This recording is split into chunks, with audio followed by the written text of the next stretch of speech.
Okay, so let me go ahead and Windows. We'll go to load workspace, and I will preload it workspace that I used to work with the application. So right here you can see we have it a little bit different layout, and you can set how you like it.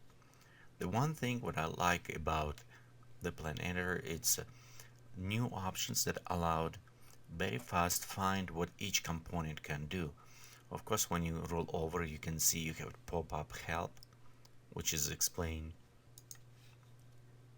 very easy what is each can do. As well, on the components, you notice you have a lot of different components, and if you are not very familiar, you don't know what each of them can do. So by rolling over, it's have a very extensive help that pop up and help you to understand what each of them can do without referring to the documentation. So this is very nice addition, and of course you can check over all of them and modify it. For example, you maybe don't know what is each of them will do, so you can go over and kind of will affect. For example, I can go inside and work with the graphs, and I don't know which one, what is different between yellow and green. So let's go over green, and you notice, okay, let me go click right here. It's pop up and says this will affect parent filter, and this one will affect the primitive. So one which is passed from your parent can be affect input, and another one directly the segment you're using. So this is what I was saying. It's kind of very nice, very easy, and a very extensive help that has become very useful when you start working. You don't want to jump to the manual to try to find out what each of them can do. Okay, let's look right now on our main viewport where we preview in 3 dimensions.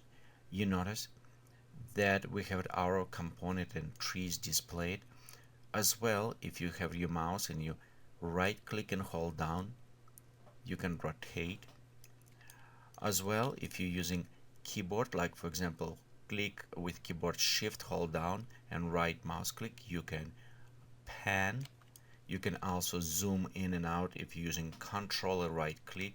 So some of this one is very familiar if you use it inside the view. As well, on the top left we have our light source kind of for the preview. You can left click on a light, and without changing, just reposition for the light source where you want to light coming from. And sometimes give you a little bit better perspective with the properly shadow positioning. The one thing about this viewport, if you create a very complex plant, you'll notice slow down in a pre-render.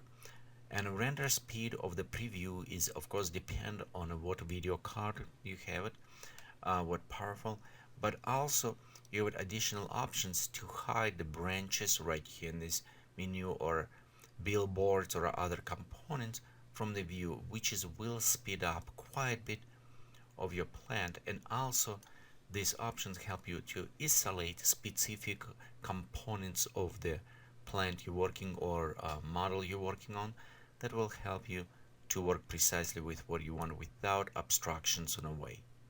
So we'll use some of this in our later tutorials when we start pre-build some different type of the plants. Okay, also in main menu we have our grid, and we enable currently our height position so we know how tall is our plant. You can change metric systems inside the options. So if you go file option, in the preference you can change what type of the measuring units you have. Currently it's set to the 1 meter. Okay, you can go switch to imperial if you need it, or different centimeters, or VU units if you want work with before with VU accepted. So till we in option menu, you also let's look a couple things. Right here you notice we have our function preview mode, material preview mode, cube, sphere, backgrounds. As well, we have a disable automatic material render and only render materials preview in active editor. So this is more for optimization. Currently they're set to highest values, and you can disable them if you have a performance issue, maybe a little bit slower working. Okay, we look on units, which directly reflect what we produce and when we save it. Orientations X, Y, Z on what we currently have, and you can change them based on orientation you prefer. You can also apply this to all objects or specifically just scenery. Set this scene as default if you like to, for example, use it orb or maybe different type of the primitives as beginning.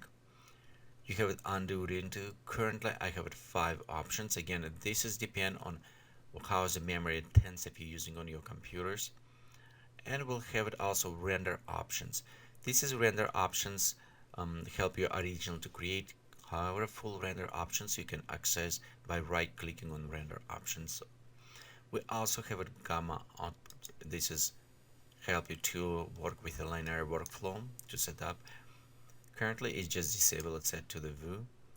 And we're also interactive numeric field change, so instead clicking you can put it numbers and it will affect.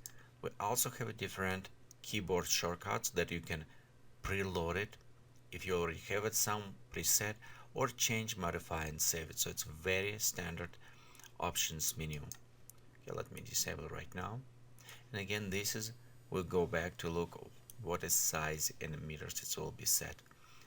Of course, when you created a realistic plant, you can always check references for the what is height tall plant. And again, this is not fixed height. You notice right here we have a link of our plant, and we'll look in the future how we can modify and add randomization to this menu in our next tutorial. Also, other options I want to mention, it is Gizmo tool, which is very similar to the view, where you can readjust based on your root main position segment, or you can scale positioning. So it's kind of very similar to other Gizmo tools, and you find it just familiar when you're using like inside the view. The one thing is also kind of to notice, you have a kind of hidden menu. If you click and hold left button, you have this selection tool pop up, and it's will going with a just single branch, all of the same segment branch, and you'll notice if you have a segment with multiple branch you can select, or all components. This is help you to work if you with other tools, maybe cutting, readjusting. So just overall kind of small hidden menu. If you left button click on object and hold down, so you'll notice it's kind of appearing for you. Okay, so let me go ahead, disable view, and in the next tutorial we'll go look a little bit closer on our components viewport.